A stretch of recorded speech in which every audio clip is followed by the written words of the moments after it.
Did you know that first impressions can shape your entire relationship with someone?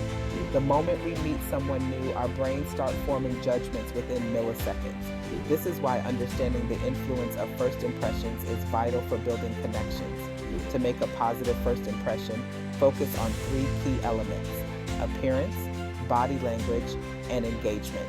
Appearance speaks volumes.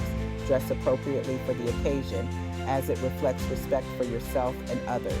Next, body language plays a crucial role.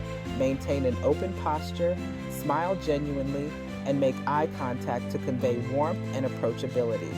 Lastly, engage the other person by actively listening and showing genuine interest in what they have to say. Ask thoughtful questions and respond with enthusiasm. This not only creates a more dynamic conversation, but also builds rapport. Remember, first impressions can open doors, whether for personal or professional relationships. By mastering the art of making a strong first impression, you can set a positive tone for future interactions. Always be mindful of how you present yourself, as it paves the way for lasting connections that can greatly benefit all areas of your life.